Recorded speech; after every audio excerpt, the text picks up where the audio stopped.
Kalian pikir kalau di bawah tempat tidur kalian jadi tempat paling terpencil yang menyimpan tanda tanya? Atau mungkin daerah tempat kalian tinggal adalah daerah yang paling terpencil yang berada di pelosok daerah? Di video kali ini mungkin bisa jadi tempat-tempat ini juga menjadi tempat terpencil yang menyimpan berbagai cerita di dunia. Dan yang pertama adalah kota Whittier di Alaska. Kota ini sebetulnya dihuni oleh penduduk yang biasa aja, tapi kondisi tempat ini yang bikin gak biasa. Kota ini terletak di bagian tenggara Alaska yang dihuni oleh sekitar 100 hingga 200-an orang aja. Saking terpencilnya kota ini, kalau kalian mau masuk ke kota ini, sepertinya kalian harus berperan menjadi White Walkers di film Game of Thrones, alias kalian harus menembus sebuah tembok raksasa alias gunung besar yang mengurung kota ini dan menutupnya dari dataran lain di sekitarnya. Kota ini awalnya difungsikan sebagai pelabuhan, lalu pada tahun 1941 dibangunlah sebuah terowongan yang membelah gunung besar tersebut oleh tentara Amerika Serikat. Terowongan ini memiliki panjang sekitar 4 km yang hanya memiliki satu lajur arah. Terowongan yang bernama Arthur Anderson Memorial Tunnel atau yang dikenal dengan Whittier Tunnel ini hanya memiliki satu lubang dan akhirnya didesain agar bisa dilalui kereta dan mobil dalam satu jalan yang sama. Jadi kalau kalian sudah masuk ke terowongan ini menuju ke Whittier, kalian gak akan bisa putar balik ya. Kalian harus menunggu selama beberapa jam untuk terowongan ini diubah menjadi arah yang sebaliknya. Kota ini juga gak bisa kalian akses semau kalian.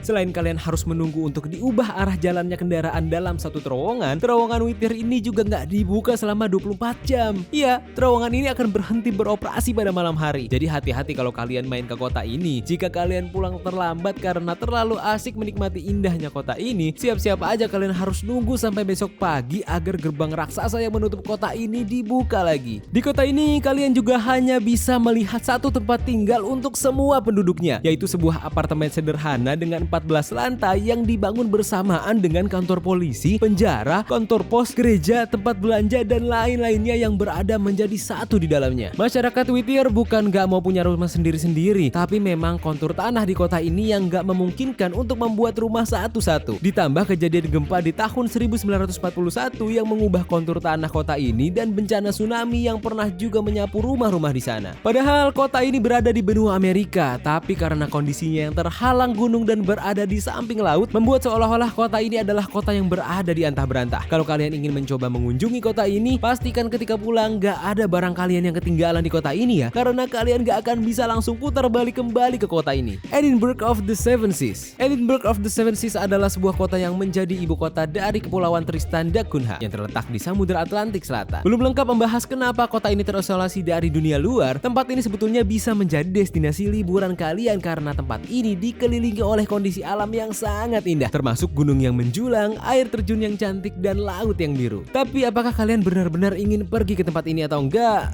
Itu mungkin bisa kalian pikir-pikir lagi karena letak Pulau Tristan da Cunha sendiri yang berada di tengah-tengah Samudra Atlantik dan berada di pulau yang merupakan bagian dari gunung berapi Queen Mary's Peak yang masih aktif hingga sekarang. Kalau kalian cari di peta, pulau ini benar-benar berdiri di tengah-tengah Samudra Atlantik. Ya mungkin kalau kalian cari tempat terbaik untuk bersembunyi saat bermain petak umpet, ya mungkin tempat ini jadi salah satu ide terbaik. Kota Edinburgh of the Seven Seas dipilih menjadi ibu kota dari Pulau Tristan da Cunha. Bukan karena banyak alasan, tapi karena memang hanya kota inilah yang ada di pulau ini. Saking kecilnya kota ini, penduduk di kota ini hanya berjumlah sekitar lebih dari 200 orang aja. Penduduk di sini terdiri dari keturunan Afrika Selatan, Inggris, dan Skotlandia yang membuat Edinburgh of the Seven Seas memiliki campuran budaya yang unik. Mereka hidup di sini dengan cara yang sangat sederhana dan dengan penghasilan utama dari pertanian dan perikanan. Kota ini terkenal dengan produksi kentang organik yang berkualitas tinggi yang dipasok ke berbagai negara di dunia. Selain itu, Edinburgh of the Seven Seas juga merupakan tempat observasi burung laut dan tempat yang ideal untuk memancing. Walaupun terkesan indah untuk menghabiskan hidup kalian di kota ini, tapi banyak hal yang harus kalian perhitungkan termasuk tantangan tersendiri dari kota ini, yaitu akses yang terbatas ke dunia luar dan cuaca yang buruk. Karena hal tersebut, untuk memenuhi kebutuhan dasar seperti bahan makanan dan perawatan medis sering menjadi hal yang sulit untuk dipenuhi. Tapi kalau kalian memang benar-benar mau pergi ke kota ini, siap-siap mencari jadwal yang tepat karena kota ini nggak punya bandara. Jalan keluarnya kalian harus melakukan perjalanan laut selama beberapa hari dari Cape Town di Afrika Selatan. Dan kapal-kapal yang akan mengangkut kalian hanya berlayar beberapa kali dalam setahun karena medan pelayaran laut yang cukup ekstrim dan cuaca yang buruk di sekitar Pulau Tristan da Cunha. Lagi-lagi pastikan saat kalian pulang dari kota ini nggak ada barang milik kalian yang ketinggalan, oke? Villa La Estrella. Kalau kalian nggak suka tinggal di Indonesia karena panas, mungkin bikin kota ini cocok buat kalian. Kota Villa La Estrella adalah sebuah tempat yang paling terpencil di dunia dan dikelilingi oleh es yang abadi yang gak pernah cair. Kenapa bisa begitu? Karena kota ini terletak di sebuah pulau di ujung benua Antartika. Dengan populasi manusia hanya sekitar 100 orang aja, Villa La Estrella ternyata adalah kota sains yang penting dengan berbagai fasilitas penelitian dan stasiun ilmiah yang terletak di sini. Kota ini menjadi pusat penelitian bagi banyak ilmuwan dari seluruh dunia. Berbagai jenis penelitian dilakukan di sini, termasuk penelitian di bidang meteorologi, geologi, biologi, dan fisika. Kalau kalian kesini, jangan coba-coba untuk sok tahu dan merasa paling pintar, oke? Karena penduduk di sini terdiri dari staf peneliti, ahli meteorologi, dan pekerja terpilih yang membantu menjalankan fasilitas dan penelitian ilmiah. Selain menjadi tempat penelitian, Villa La Estrella juga merupakan tempat wisata dengan berbagai atraksi yang menarik seperti patung es, air terjun beku, dan pemandangan indah dari langit malam Antartika yang benar-benar indah.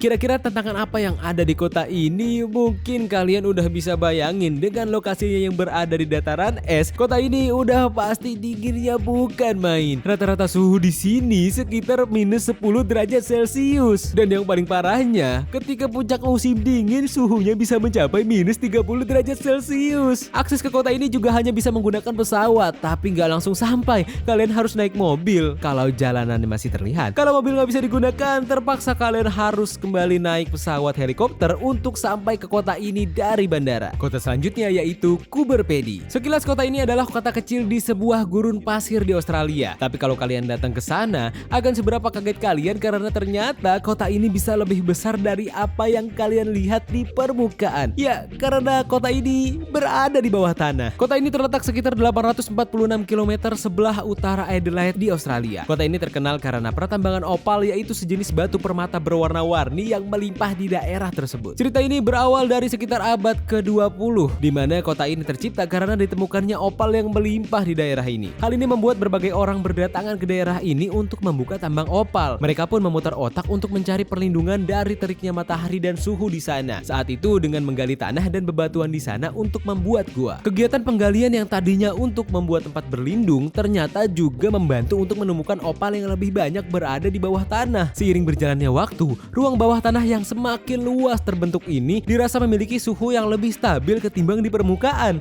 Bayangin aja, suhu di daerah ini bisa mencapai 50 derajat Celcius di siang hari dan bisa mendadak turun drastis di malam hari. Akhirnya hingga saat ini sekitar setengah penduduk Coober Pedy memutuskan untuk hidup di bawah tanah, di gua-gua yang luas dan terowongan yang mereka sebut dugots, dan sekitar 80% dari bangunan di Coober Pedy diperkirakan berada di bawah tanah. Meskipun tempat ini terisolasi karena terletak di gurun dan jauh dari kota besar, masyarakat Coober Pedy hidup dengan banyak fasilitas publik seperti supermarket, restoran, bar, dan bahkan lapangan golf. Coober Pedy juga dilengkapi dengan akses internet, air bersih, dan juga listrik. Mereka juga memiliki bandara untuk penerbangan rute lokal dan jalan raya yang menghubungkan mereka ke kota-kota besar terdekat. Hal ini yang membuat kota ini semakin ramai dikunjungi wisatawan padahal terletak jauh dari kota besar. Hal ini ditambah karena keunikan kota ini yang berada di bawah tanah dan karena kehidupannya yang selayaknya kehidupan manusia pada umumnya, padahal mereka tinggal di dalam tanah. Tenang, jangan kalian pikir kalian akan sesak napas karena kota ini dibangun dengan ventilasi udara yang baik kok, supaya memastikan kalian bisa bernapas selayaknya kalian berada di permukaan tanah. Ruang-ruang bawah tanah ini juga dibangun untuk dijadikan rumah, toko, gereja, dan bahkan hotel. Gak ketinggalan kalau kalian mau wisata ke kota ini, jangan lupa mampir ke museum-museum yang juga terletak di bawah tanah untuk mempelajari sejarah pertambangan batu permata dan melihat berbagai macam batu mulia yang ditemukan di daerah ini. Tempat terpencil terakhir yaitu Ittoqqortoormiit. Ya, lumayan susah gak sih untuk mengucapkan nama kota ini? Tapi mungkin akan lebih susah bagi kalian untuk mengunjungi kota ini. Ittoqqortoormiit adalah sebuah kota yang terletak di pesisir timur Greenland, berjarak sekitar 1.500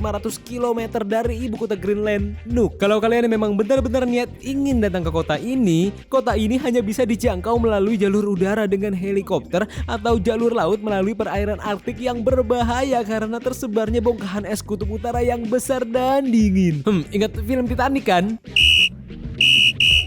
Bukan adegan itu, tapi adegan tenggelamnya. Perjalanan laut ini pun juga bisa kalian lakukan kalau lautnya nggak beku. Saking sulit dijangkau dan terisolasinya kota ini, untuk makan masyarakat setempat akan berburu dan menangkap hewan liar untuk dijadikan makanan. Apa yang mereka makan? Mereka mengkonsumsi daging yang mungkin masih biasa kita makan seperti ikan, kerang, rusa, hingga yang nggak biasa kita konsumsi seperti ikan paus hingga walrus.